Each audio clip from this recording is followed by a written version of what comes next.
Esto no es para blandos, ni para tibios, ni para los que los corren con una tapa de diario. Si piensan eso, hermano, abandonen la carrera. Abandonen la carrera porque no llegan, sino. Bueno, gente, muy buenos días. Estamos nuevamente en Radio Somu. Hoy con nuestro segmento, seguimos con nuestro segmento mano a mano. Y hoy tenemos un invitado de lujo.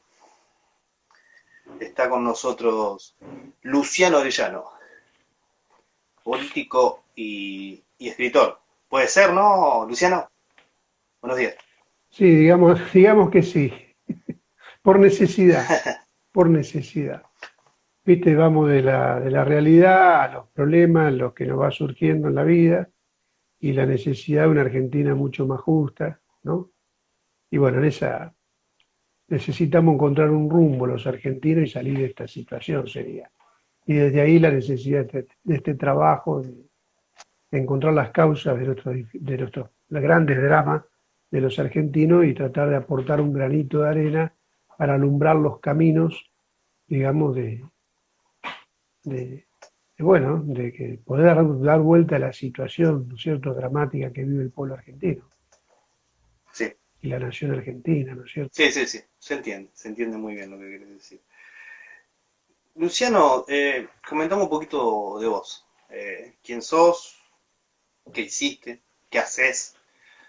Para que la gente entienda. ¿Qué es lo que no hice? Bueno, un poco está ahí digamos, nosotros escribimos este libro, Argentina sangra por las barrancas del río Paraná. Muy bien. La solapa acá contamos un poquito, ¿no es cierto? Primero, antes que nada, dejemos claro, yo no, si bien no soy un intelectual, soy un hombre soy un obrero fabril desde los 10 años en un pueblito del sur de la provincia de Santa Fe, digamos así, y me afilié a la Unión Obrera Metalúrgica a los 16 años. Pero me hice obrero industrial a los 10 años, ¿no?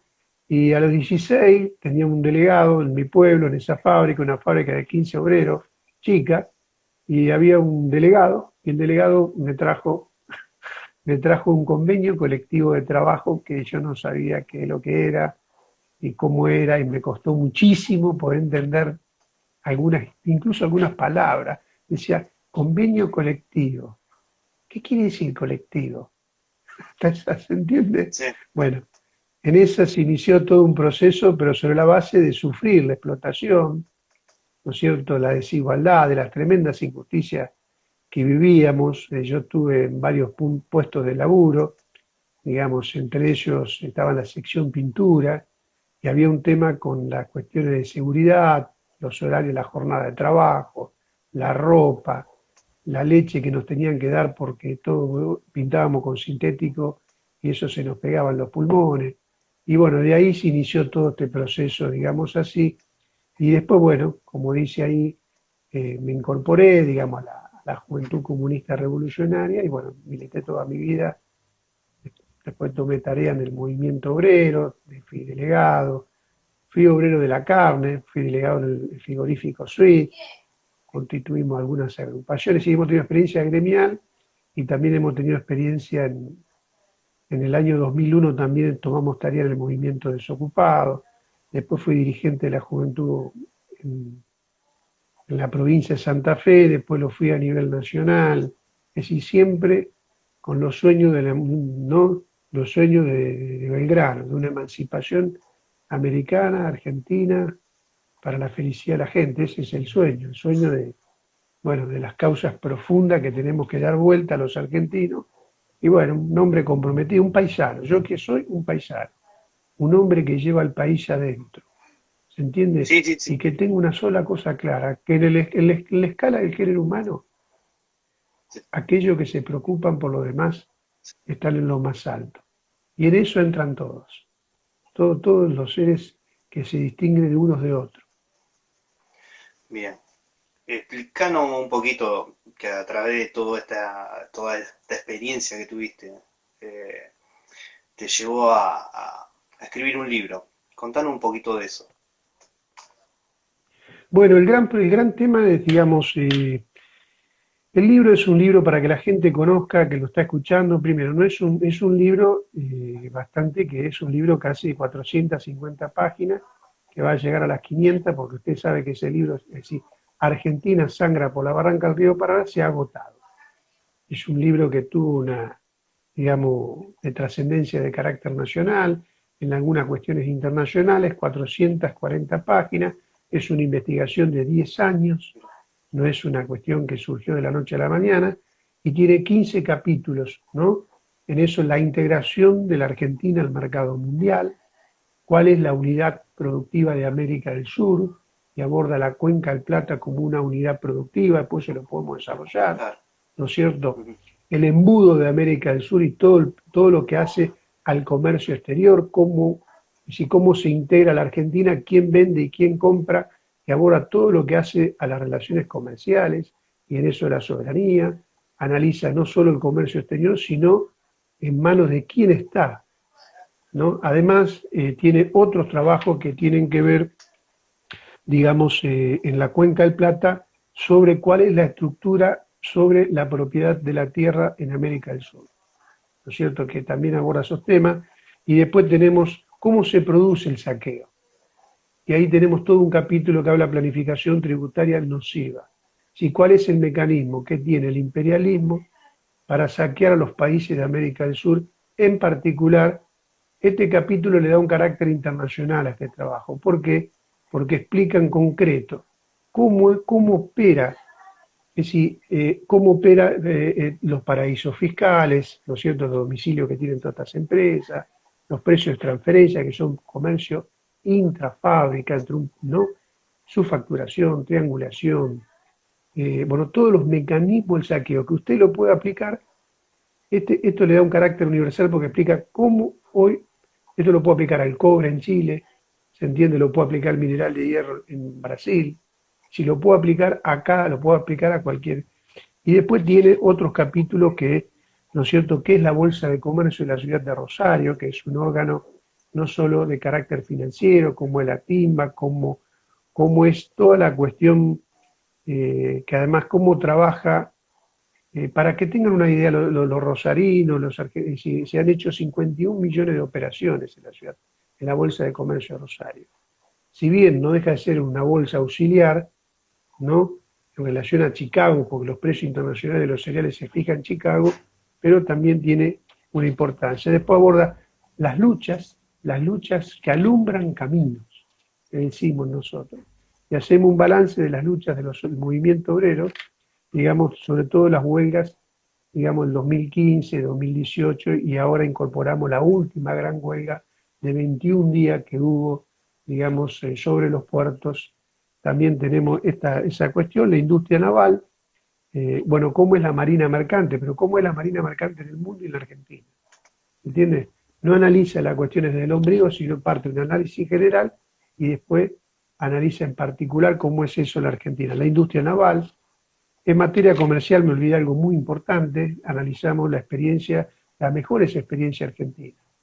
Porque este libro no es de denuncia, es de propuesta, denuncia pero propuesta. Y nosotros tomamos lo mejor, sobre todo en el primer gobierno de Perón, que fue la experiencia del IAPI. Y lo mismo tomamos en relación a la marina mercante, en relación a la hidrovía, lo que ellos llaman la hidrovía. Si tomamos lo mejor de nuestra historia, cuando nosotros teníamos soberanía sobre el comercio, sobre la moneda, eso sería la moneda, y pudimos desarrollar nuestra industria naval, ¿no es cierto?, que creaban miles y miles de puestos de trabajo, etc. Y tenemos un remate, que el remate de este libro sería la vuelta de obligado. Los argentinos tenemos, o sea, el 20 de noviembre es el Día de la Soberanía Nacional, ¿no es cierto?, donde es el día, en 1845, la Confederación con Rosas, digamos, se desarrolla una batalla en la vuelta de obligado en San Pedro, ¿no?, donde enfrentamos la flota anglo-francesa, ¿no es cierto?, que, bueno, nuestros paisanos, los gauchos, los indios derramaron su sangre para defender nuestros ríos, ¿no?, que no nos conquisten territorialmente ni comercialmente. Entonces reivindicamos la síntesis de todo esto es la vuelta de obligado, ¿no es cierto? Y esa es la fuente de inspiración de todo este trabajo. recuperar la Cuenca del Plata, recuperar el Paraná, recuperar el comercio exterior, recuperar la moneda, recuperar esta industria naval, se entiende entonces, recuperar las universidades, la ciencia, nuestros científicos, toda la materia gris al servicio de un crecimiento, desarrollo, integración, ¿no es cierto?, para la felicidad del pueblo argentino. Eso es lo que buscamos en esto. Es un libro de denuncia y de propuesta que lo podemos después explicar. Cada caso, cada capítulo es un mundo, no lo vamos a poder resumir, es una pincelada que tratamos de darle, y lo más importante es que no es un libro para la biblioteca. Yo te agradezco infinitamente esta entrevista, que la tuvimos postergando por una cosa, tuvimos dificultades, sobre todo uno que tiene que entrar en un mundo que viene de otra generación. Y gracias, acá lo tengo al lado a Fabián, que nos ayudó. Pero este libro está dedicado a la mochila de los laburantes. Esto no es un libro para la biblioteca. Esto es un libro para el futuro, para dar vuelta, digamos, la tortilla. Es un libro para los laburantes. Es un libro, entonces, ese es nuestro sueño. ¿Se entiende? Porque entiendo que aporta en ese sentido, ¿no es cierto?, dilucidar cuáles son las causas de todos nuestros males y alumbra en un sentido y da una perspectiva. Y nuestro enemigo son las ideas derrotistas. Él no se puede, él siempre fue así, hace la tuya, no te metas. Totalmente. Ese es nuestro enemigo. Nosotros tenemos una larga tradición de lucha, digamos, donde, bueno, nunca, siempre fue así, no, siempre hubo dos, ¿no? Están los que nos quieren oprimir y están los que nos queremos liberar. Están los que nos quieren explotar y están los que queremos no ser explotados. Bueno, eso tiene 10.000 años. El problema es de qué lado estamos y qué actitud tenemos frente a esa lucha que tiene, entonces un poco esto. Y nuestra América tiene larga tradición sobre eso, por eso nosotros hablamos de Belgrano. Este libro arranca con Belgrano, ¿no es cierto? Yo tuve el agrado de poder estar en la presentación del libro y bueno, me pareció algo que no había visto en ningún lado, o sea, y me pareció que la información, ya sea por una cuestión no solamente que hable de la hidrovía, y me parece que son datos muy, muy precisos y que dan una información real y veraz de lo que está pasando con el saqueo que nos están haciendo. Claro. Así que yo lo que quiero ir directamente es para que vos le expliques a la gente qué es la hidrovía. Bueno, la hidrovía, primero, si el nombre ese nos pusieron los imperialismos, nos cambiaron el nombre. Bien. ¿Se entiende? Entonces acá hay un primer problema de cómo nos llamamos. Que vos te llamas Pablo, no te dicen, no. ¿Se entiende? O Duito, bueno. Sí. Acá nos cambiaron el nombre, no. La hidrovía no es la hidrovía. La hidrovía, primero, es una cuenca, la unidad territorial de América del Sur es la Cuenca del Plata. Bien. ¿No? Entonces, en la división internacional del trabajo, los imperialismos quieren sacar de aquí, si tenemos que explicar la producción, primero. Se ha transformado, digamos, en el primer proveedor de proteína del mundo América del Sur, ¿no? Que produce, se corrió la frontera, esto es importante, para entender qué vienen a buscar. No lo vamos a explicar desde la industria naval, ni siquiera desde el río. Antes que eso está la producción. Entonces yo te tengo que robar un segundo para explicarte que en la División Internacional del Trabajo no han asignado ser proveedores de materia prima más que nunca. América del Sur se corrió la frontera agrícola en los últimos 30 años de 70 millones de hectáreas a 140 millones de hectáreas. Esto involucra, esta Cuenca del Plata son 3.172.000 kilómetros cuadrados. Esto involucra a Brasil, Argentina, Bolivia, Uruguay, ¿no es cierto?, Paraguay. En el mundo la principal proteína es la soja. La soja es algo extraordinario, es un hallazgo para la humanidad. ¿Se entiende? Es como la ciencia, la tecnología, el problema es que se usa para qué, sería. Pero 1 kilo de soja equivale a 2 kilos de carne en proteína. El 80% del poroto es harina, el 20% es aceite. Eso es un hallazgo. un hallazgo extraordinario, ¿no es cierto? El hombre lo encontró buscando una proteína para ir a la luna, al espacio. En la lucha por conquistar el espacio, buscaba una proteína, ¿no es cierto? Y ahí encontró la soja. ¿Cuál es la matriz productiva de América del Sur? La matriz productiva de América del Sur es la soja, ¿no es cierto? La soja en el mundo se producen 360 millones de toneladas de soja. ¿Cuánto produce Huguito América Latina? 175 millones de toneladas. Pero con una particularidad, no la consume, la exporta. Y entonces se convirtió en el principal exportador de poroto, el principal productor mundial que reemplazó a los Estados Unidos es Brasil. Estados Unidos producía 120 millones de toneladas. Hoy Brasil produce ya 134 millones de toneladas. Importante todos los números que nos enrieda, pero porque ¿cómo hacemos para determinar lo cuantitativo de lo cualitativo? ¿Se entiende? Entonces los compañeros, es importante la matemática, tener los números en la cabeza. Tener los números en la cabeza que ayuda mucho a entender las proporciones de las cosas. Bueno, acá cambió. Es decir, Estados Unidos producía 120 millones de toneladas de soja y era el principal productor y exportaba. Pero el 80% lo consumen ellos, ¿se entiende? A diferencia de Brasil. Brasil lo exporta y exporta poroto. Brasil peor que la Argentina. Y después está la Argentina, pero después entonces se corrió la frontera agrícola. ¿Esto qué implica? Los argentinos, hay una causa histórica de todos los males, que es la oligarquía. ¿Cuál es el principal medio de producción de América del Sur? El principal medio de producción histórico es la tierra.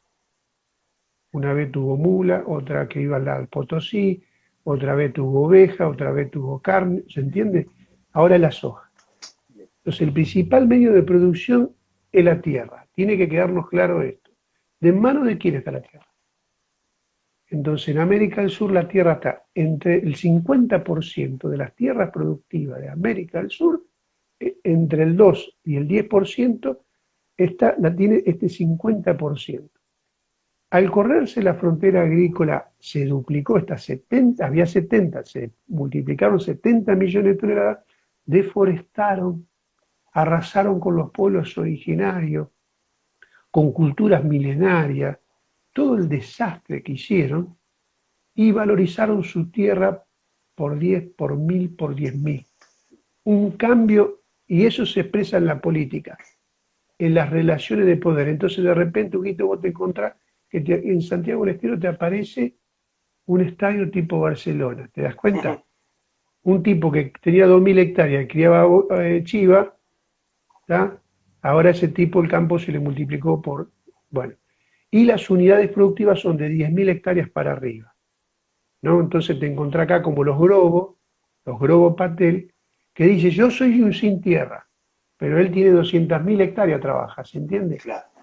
Entonces, el latifundio terrateniente, ¿no? Esto es muy importante. Si el principal, el medio de producción histórico es la tierra. Y esa tierra está en propiedad de los grandes latifundios, ¿no es cierto?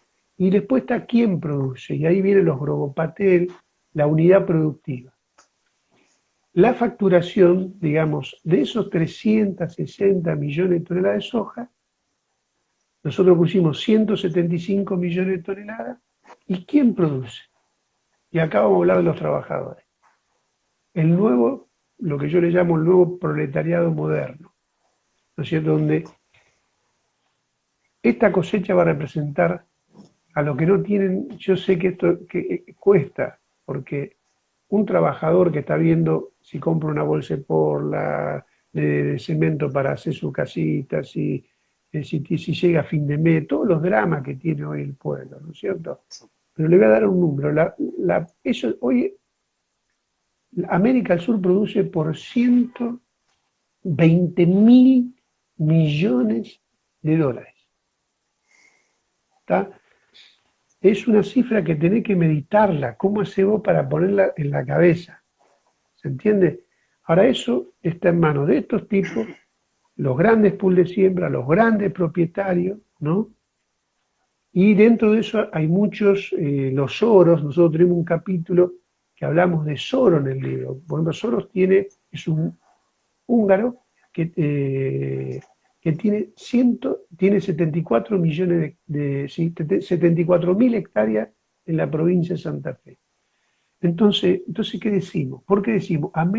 Decimos, Argentina sangra por la barranca del río Paraná, ¿o no? Sí. América del Sur sangra por la barranca del río Paraná. Nunca se produjo tanto trigo, nunca se produjo tanta carne, tanta riqueza, ¿no es cierto?, tanta soja, pero lejos de igualar, desiguala. ¿Se entiende? Nunca, digamos, entonces nos encontramos una situación dramática, y esto es lo que nos moviliza. ¿Cuáles son las causas? Bueno, sin democratizar la tierra, ¿se entiende? Sí. Sin recuperar la soberanía sobre el principal medio de producción, ¿no es cierto?, soberanía del pueblo, ¿no es cierto?, sin una reforma agraria en América del Sur, urbana, rural y urbana, porque no, a veces tenemos un déficit habitacional en la Argentina, que lo planteamos acá en el libro, de 3,5 millones de argentinos que no tienen dónde vivir, Sí. y no tenemos ni para comprar un terrenito. ¿Me entendés? Mi señora directora, te confieso, yo no tengo casa. O sea, alquilamos, ¿entiendes? Sí.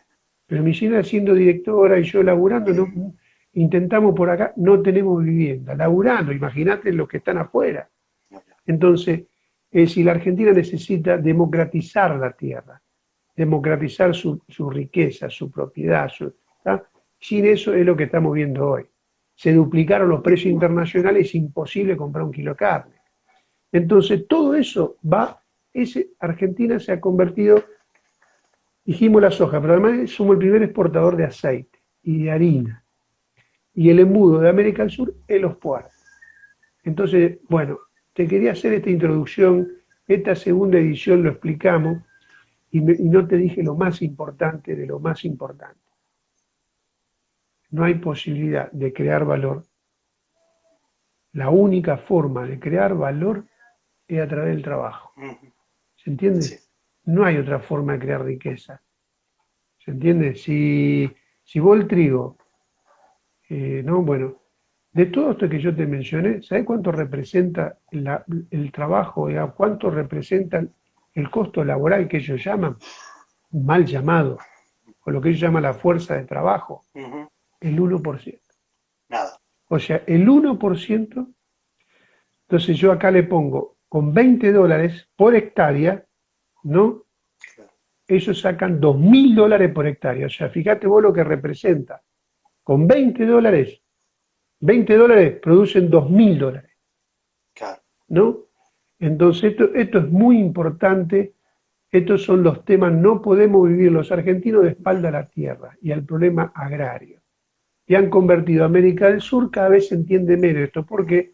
Porque han convertido a América del Sur en una alfombra verde, ¿no es cierto?, en cierta medida un desértico verde, que no han dejado una lagartija, ¿no es cierto?, y que llega hasta el Amazonas, el corrimiento. Bien. Entonces, todo eso gracias por poder explicar esto. No. Porque bien. yo sé que no. Lo que quiero es. Porque es el tema, que es lo que vienen a buscar. De ahí salen los 5.000 buques, de ahí sale porque la principal industria, pero antes de esto los tipos. Es decir, la integración de la Argentina al mercado mundial es de carácter unilateral y súper especializado. ¿Tá? Entonces, ¿esto qué quiere decir? Entonces a Chile también lo integran así. Vos me vendés cobre y en cobre sos lo mejor.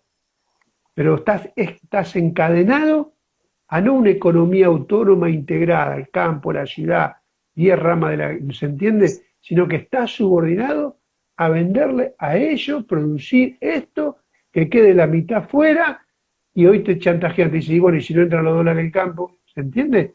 Entonces esta integración de carácter unilateral y súper especializada, ¿no? Porque somos la segunda agricultura del mundo, a una revolución científico-tecnológica en todos los campos, en la mecánica, en la biología, ¿no es cierto? Se batieron todos los récords de producción, pero eso, lejos de traer felicidad, trae desigualdad, ¿no? Entonces dice que nos dan dólares. No, se lo llevan. Claro. O sea, hay un proceso de descapitalización tremendo de la Argentina.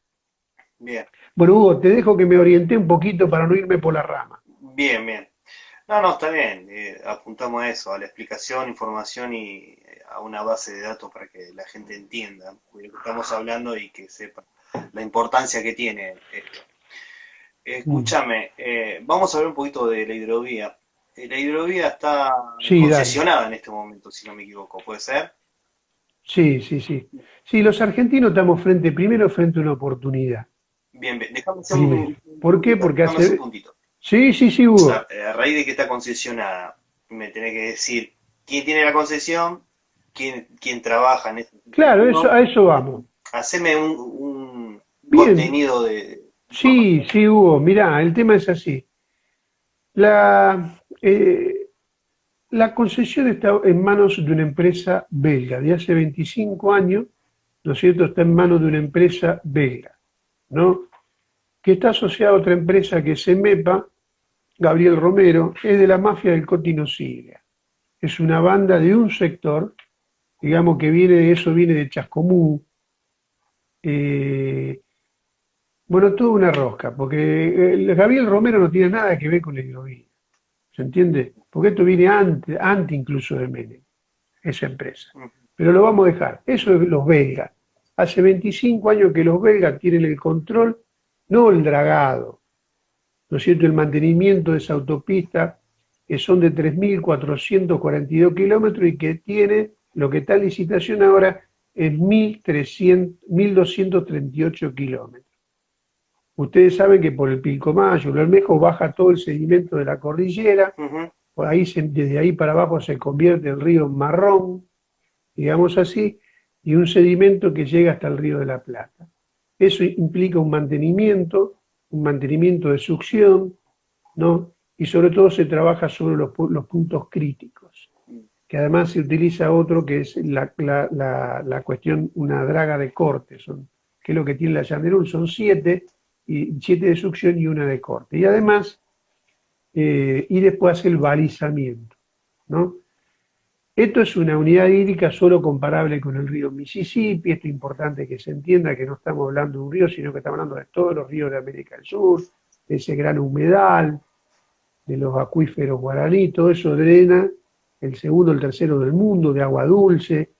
Es solo comparable al río Mississippi. El río Mississippi, digamos, circula el 92% de la producción de los Estados Unidos. Es un tema de defensa. Primero, vamos a ser claros, no es ni de draga, ni de mantenimiento del canal troncal, no, primero de defensa. Por eso los Estados Unidos, la draga, el mantenimiento, ¿no es cierto?, el control, la administración, los barcos que ingresan, dónde se fabrican, quién lo tripula, la formación, todo eso es del Estado de Estados Unidos. Esto, lo que está, y después viene todo el aspecto económico que mencionábamos. Vos para entrar, ahí entrás bajo la Armada de los Estados Unidos, y si no es que entra cualquiera y sale cualquiera. Por eso yo arranqué hablando de la batalla de la vuelta obligado, porque acá hubo 70 años de guerra civil los argentinos, defendiendo quién entra al río, quién sale, ¿no? Y, digamos así, y además que si vos no controlás eso, no controla, le da la llave del país, Claro. ¿se entiende? Tienen ingreso. Y de paso le da la billetera, claro, y de paso le da la billetera, para que los argentinos, los chicos entiendan, para tener la magnitud de la importancia que tiene esto, que fue la razón por la cual no nos dejaron que Montevideo fuera parte nuestra. Claro, totalmente. ¿Se entiende? Para que se entienda que si Montevideo son los ingleses que no quisieron, digamos, nunca aceptaron. ¿Por qué? Porque no podían permitir que tengamos el control sobre la cuenca del Plata. Entonces nos separaron de Montevideo, ¿no es cierto? Bueno, ¿por qué? Porque Montevideo actúa como un tapón. Por eso nos dan el único canal, ¿no es cierto?, que solo tenemos que ir a Montevideo. Es un anclaje, es una plataforma logística del punto de vista de la defensa y del punto de vista del saqueo de todo el mar argentino y de nuestra cuenca del Plata. Entonces esto está en manos de la Jan de Null. Pero no solo tiene las dragas, no hace la labor, que tiene una facturación según ellos, porque la Argentina no tiene soberanía sobre los datos. Esto es muy importante, lo que yo quiero decir. Ahí hacemos un puntito. Déjame, porque me interesó todo Dale. eso y que... Dale, Hugo, métele vos. Y en el tema de lo que hablaste con el tema de Jan de Null, que es la empresa belga que tiene la draga. Esa empresa, ¿qué es lo que gana teniendo la hidrovía como concesión? Solamente... Eso tiene una factura... No, mira, vamos a hablar muy en serio sobre esto, muy en serio, que le quede claro a los compañeros. Mira, la facturación, ellos dicen que el último dato que hay es que ellos cobran $3.06 por tonelada que circula en el río. Bien. Eso es la tarifa. Bien. O sea, ellos dicen en la última... Jan de Null para que los barcos puedan... El peaje, claro. En vez del peaje de la autopista, tiene un peaje en el río. Perfecto. Bien. 107 millones de toneladas. Si lo multiplicamos por $3, te da que la facturación más o menos 121 millones de dólares. Eso es, pero acá viene un problema, Hugo. Primero la defensa, ¿se entiende? Primero es un tema de defensa. Primero. Segundo, hay un problema, la draga, si la fabricamos nosotros, todo eso, la draga, el mantenimiento. Pero el otro, el gran problema, el control y la administración. ¿Quién tiene la administración de eso? Entonces el Estado no tiene ni la administración de eso. Es lo que nos dice una empresa belga extranjera. Es un anclaje colonial, a ver si nos queda claro. ¿Qué es la Jan de Null? Un anclaje colonial. Ellos nos dan la base de datos a nosotros. Nosotros no tenemos soberanía. Entonces eso es lo que tiene que quedar claro. Nunca puede haber felicidad. Jamás va a haber felicidad en el pueblo argentino. ¿Se entiende? Si pasan, según ellos dicen que pasa, no sabemos cuánto es la cosecha, Hugo. Claro. Las balanzas están adentro de los puertos. Y hay una autodeclaración jurada. Entonces no puede haber control sin administración del Estado. Claro. Entonces, esto, vuelvo a reiterar, no puede haber administración sin control del Estado argentino. Después discutimos qué es el Estado argentino, cómo tiene que... Hubo un Estado que le entregó la empresa esta, un gobierno que le entregó. Porque la empresa esa la llamamos nosotros y Menem fue y se la dio. Bueno, acá estamos los paisanos que llevamos el país adentro, que queremos recuperarla. Y la queremos administrar de una manera como alguna vez lo pudimos administrar y funcionó bien. Es decir, que el Estado en sí mismo tampoco resuelve. ¿No es cierto? Porque este saqueo y este robo también lo hacen con parte del Estado. Lo hacen con la FIP, lo hacen con la aduana. Sí. Entonces el Estado en sí mismo no, lo que queremos, peleamos, es la decisión política. Y eso es lo que le pedimos al gobierno, la decisión política. ¿No es cierto? No nos podemos mirar para otro lado. Además te digo, la Jan de Null tiene dragas nuestras, que nos devuelvan las dragas. Bien. Porque ellos operan a través, nos sacaron 7 dragas cuando se entregó a través de MEPA. Que nos devuelvan las dragas. Ahí está la Núñez, no sé cuál es, hay una ahí, que es nuestra. Que nos devuelva las dragas y que nos indemnice. Y además tenemos las dragas en vía navegable corriente, la 401 y 402. ¿Por qué el Estado argentino y el gobierno argentino desprecia las dragas que tenemos que están en condiciones funcionales?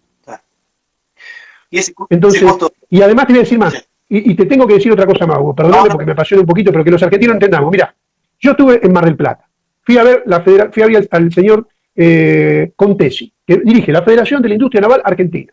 Fui al astillero, está fabricando 6 embarcaciones para la pesca, ¿no es cierto? Bien. El tipo, cuando yo le dije, escúcheme, Contesi, ¿usted puede fabricar draga? Pero como se me entró a reír en la cara, como dice, ¿qué le está diciendo?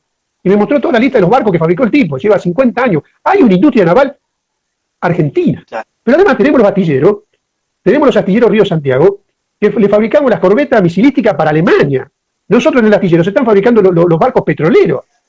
¿Se entiende? Se están fabricando los barcos petroleros.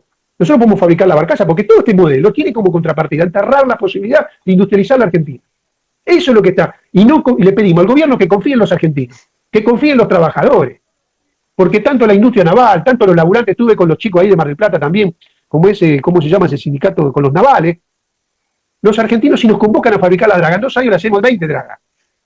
Entonces, está la tecnología, están los compañeros, está la historia del astillero Río Santiago. Vos decís que puede haber un trabajo, entonces se puede consolidar un trabajo de lo que son los sindicatos, las organizaciones, agencias. Claro, totalmente, porque ¿cuál es el argumento? Reestructurar no solamente la flota de buques, sino también lo que sea la reestructuración de puertos y todo lo que eso conlleva. Claro, Hugo, entonces nosotros los argentinos, el argumento de las empresas del señor Subizarreta, no se olviden de este nombre. El señor Zubizarreta es el presidente de la Cámara de Puertos Privados y Comerciales mal llamado argentino, porque todos los puertos están en manos extranjeras y son puertos privados. Los puertos privados, el puerto es como una aduana, no puede haber puerto privado en ningún lugar del mundo. Eso lo hicieron con la ley de la dictadura. Son anclajes coloniales, ¿no es cierto? No hay ni siquiera un registro de puerto en la provincia de Santa Fe, no sabemos cuántos puertos hay. Acá me ayudó a hacer este trabajo el señor Víctor Adá, fue director de puerto de la provincia de Santa Fe, no sé qué cargo tuvo, fue la autoridad máxima. Estuvo haciendo una investigación a través del IAPE, armó una carpeta para saber qué impuesto pagan, sobre qué, es decir, cuál es el dominio del terreno que, ¿se entiende? ¿Qué impuesto inmobiliario? Porque le queríamos aplicar un impuesto inmobiliario, desde ya que lo echaron, pobre Víctor, ¿no es cierto? Pero no sabemos, los argentinos no sabemos qué impuesto pagan, no lo sabemos. ¿Se entiende? Entonces, la Argentina puede recuperar toda su soberanía, tiene que recuperar, digamos, el argumento de estos tipos, este señor Zubizarreta es que la Argentina no tiene, yo le contesto que los astilleros pueden fabricar las dragas, ¿no es cierto? Pero además, si quiere, mire, que nos den el control de la administración, porque no somos una colonia. Para ellos, que ellos nos cuenten los barcos y qué vale de la Argentina. Y ahí se va 1/3 de la cosecha en negro. No hay que buscar guita y hacer lobby con el Fondo Monetario Internacional. Hay que buscar 1/3 de la cosecha que se va en negro, ¿no? Y esos son 5.000 millones de dólares que nos roban a los argentinos, además que nos robaron con Vicentín. Escúchame. Esta es la historia. Escúchame ahí, porque no fuimos al tema y a lo mejor no quedó claro. Hay algo que por ahí me gustaría aclarar. Vos dijiste que Jean de Null cobra un peaje de $3 con 6. $3 0,6. 0,6, sí. Muy bien, por tonelada. Sí. ¿Vos tenés preciso ahí la información de la cantidad de toneladas que se transportan de la vía navegable? Claro. Por año, ponele, o el número que tengas? No. El único dato, Hugo, es lo que te mencioné antes. Es la única información que da la empresa. 107 millones de toneladas, tenés que multiplicarlo a $3.306 la tonelada. Y eso te da la facturación total de la empresa. Esa información no es real. Eso es lo que vos me querés decir. No. Bien. Hugo, yo te quiero decir que la Argentina no tiene soberanía sobre los datos, Claro. porque son autodeclaraciones juradas. ¿Se entiende? La Argentina no sabe qué es lo que pasa. No sabemos si pasaron 150. Lo que yo te estoy diciendo es lo que dice la Jean de Null. Y yo te vuelvo a decir, estos datos que yo te doy, no los creo. Para nada. Bien, perfecto. ¿Por qué? Porque es lo que ellos me están diciendo a mí. Y el Estado lo único que hace, dice sí o no. Lo mismo pasa con la cerealera. Dice, nosotros exportamos tantas toneladas. ¿Y quién dice eso? Claro. Es la cerealera que le da los datos a la FITA, a la aduana.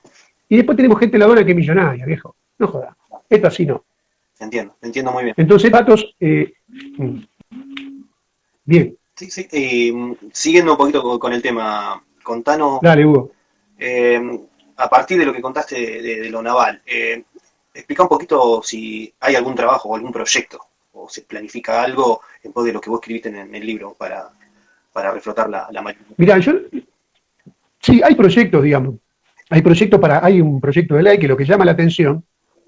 Acá, mira, todo este tema, todo esto surgió porque el señor Tayana empezó a plantear esto, ¿no es cierto? Empezó Tayana y después se sumó Mempo, se sumó toda una cantidad de gente. No quiero hacer una cuestión personalizada, ¿se entiende? Pero hay gente, después ahora salió el gobernador de la provincia de Buenos Aires, importante porque el único tipo que dijo en el Consejo Consultivo, ¿no es cierto?, que dijo que es un tema de soberanía, fue el señor Kicillof.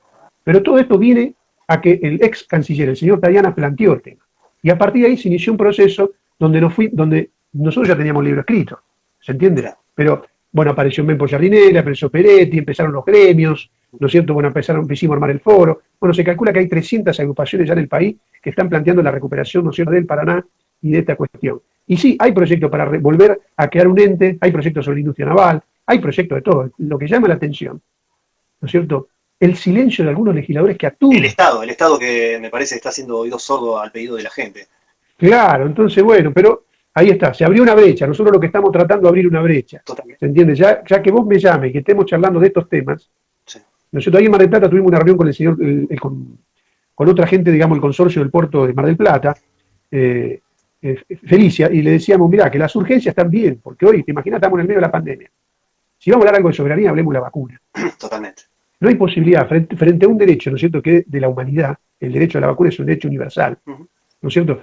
Hay que liberar las patentes. Bueno, pero hablando de esto, es decir, el tema es, hay voluntades. ¿Entendés? Apareció esta industria naval, te aparece el consorcio de Mar del Plata, te aparece Tayana, aparece un gobernador, te aparece gente de la intelectualidad, te aparecen los laburantes, te aparecen los laburantes astilleros, te aparecen los laburantes, ¿no es cierto? Es decir, de todos lados aparece una voluntad de laburantes, intelectuales, políticos, distintas, ¿no? Distintas corrientes que están planteando toda esta cuestión de la recuperación de esto, tanto en la hidrovía, la industria naval, bueno, todas las cuestiones que venimos charlando. Y eso es muy importante. El impacto muy es muy importante. grande, si no me equivoco. Va a ser muy grande si esto se llega a aprobar o llega a las manos del Estado. Sería algo que en proporciones de número me parece que daría un vuelco muy positivo en lo que sea económico, si no me equivoco. Totalmente, mira, solamente nosotros, o sea, no estamos discutiendo la hidrovía, estamos discutiendo cómo sale la Argentina profundamente injusta, esto es lo que decía, ¿no? Esto que digo siempre, que nos han robado, que hace 40 años, porque esto es preexistente de la dictadura para acá, ha sido un retroceso con algunos, ¿no? Con algunas situaciones que no ha sido tan graves, pero es decir, una Argentina esto profundamente injusta, que no nos pertenece, que nos han robado, que sabemos y sentimos que nos han robado, que no nos pertenece, que la Argentina es el octavo palacio del mundo, y nos quieren convencer que somos pobres, no, nos hacen pobres, porque la Argentina tiene la Cuenca del Plata, pero además de la Cuenca del Plata tiene lo litoral marítimo, tenemos que hacer docencia de esto, ¿no es cierto? 5.000 kilómetros, ¿no? 5.000 kilómetros de una plataforma continental donde nosotros tenemos los recursos pesqueros más importantes del mundo, ¿no es cierto? Nosotros tenemos petróleo, ahora me decían en Mar del Plata que hay petróleo enfrente de Mar del Plata, se entiende que hay un océano de petróleo. Claro. Bueno, lo vamos a explotar nosotros o empresas extranjeras. Tenemos nuestra Antártida, el 66% es agua, la Argentina es la cordillera de los Andes, éramos cuarta. La cordillera de los Andes éramos la cuarta potencia mundial en minerales, teníamos el uranio. Éramos, ¿sabés por qué, Hugo? Éramos, porque ahora estamos entre la primera, porque tenemos el litio, que es la energía del futuro. ¿Quién se lo van a llevar? ¿Los chinos o lo vamos a explotar los argentinos? Entonces no puede haber felicidad en el pueblo argentino si no posee la riqueza. Tenemos que recuperar nuestra riqueza, organizar nuestra riqueza, ¿no es cierto? Y planificarla. Administrarla totalmente. Administrarla, bien Hugo, ahí, tenemos que administrarla Controlarla. y planificar nuestra Argentina, y controlarla, y eso, y poder planificar, y tener base de datos, Totalmente. porque la Argentina ha perdido hasta la soberanía sobre la base de los datos. ¿Cómo estas empresas nos van a decir a nosotros qué es lo que pasa por el río? Un belga, ¿se entiende? Entonces, y después vienen todos los intereses que, volviendo a la hidrovía, que ¿quiénes son los que quieren la hidrovía? En manos de los belgas, y la quiere Cargill, Bunge, ADM, todos quieren, ¿por qué? Porque hay una falsificación y una estafa y un robo a los argentinos que se produce de la siguiente manera. Primero se falsifica la carta de porte, es decir, en el territorio cuando sale la soja, o salen el trigo o el maíz, se falsifica la carta de porte, un tercio de la cosecha es negro. ¿Para qué? Para evadir retenciones. Después va al puerto, el puerto tiene 20 mecanismos, que no lo vamos a aburrir si le explico yo esto, pero es para hacer una clase específica donde nosotros hicimos planificación tributaria nociva y explicamos qué son los paraísos fiscales, los precios de transferencia, subfacturación, sobrefacturación, falsificación de los balances. ¿Para qué? Para no pagar impuesto a la ganancia. Los laburantes sí pagamos impuesto a la ganancia, pero estos tipos, el balance le da cero, mínimo o nada, ¿no? Entonces no pagan impuesto a la ganancia. Ahora, los laburantes sí tenemos que pagar impuesto a la ganancia, todos estos mecanismos. Entonces, ¿cómo se produce el contrabando? Entonces se produce la estafa a los argentinos, es falsificación de la carta de porte, después va al puerto, autodeclaración jurada, ¿y cuál es el último filtro, Hugo? La Jean de Null, donde nos dice cuánto pasó. Entonces, si del campo salió 10 millones de toneladas, tiene que coincidir con lo que salió del puerto, también salió 10 millones de toneladas, pero eso tiene que coincidir además con lo que pasó por el río. ¿Se entiende? Por eso todos quieren a la Jean de Null, y si no, dicen, bueno, los chinos yo también la quiero, los Estados Unidos también la quiero, hay otra empresa que compite con la Jean de Null, todo el mundo quiere esto. Ahora la pregunta viene lo siguiente, Hugo, ¿cuál es la razón por la cual los argentinos, o mejor dicho, el señor Alberto Fernández, descarta toda posibilidad, digamos así, de recuperar esto? ¿Se entiende? Yo te lo digo, desde que nosotros peleamos para sacar a Macri, quiero ser claro, nosotros no en esto, separar la paja del trigo, ¿se entiende? Pero estamos, es decir, sacamos a Macri para avanzar en un sentido. Podemos dar un pasito, y por lo menos por una cabina de peaje para que no nos roben. Claro. Ahora, nosotros queremos, o sea, tenemos que separar, ¿no? Estos tipos que nos pusieron, Macri nos puso hasta en un momento teníamos un jamaiquino, que era un veedor del Fondo Monetario Internacional, y los muchachos del Banco Central para tomar un café tienen que pedir permiso a un jamaiquino. A eso nos llegó Macri y de ahí venimos. ¿Se entiende? Entonces, pero bueno, tenemos que charlar esto porque si no, hace 40 años que estamos en emergencia. Todo tiene una relación, ya sea político, económico, claro. Esto es inevitable. Y lo peor de todo es que se perjudica a la clase más baja. Ahí donde apunta todo. Claro. Así que no, está bien y explicarlo y que lo vuelvo a repetir, que la gente tenga la información para que pueda saber del tema.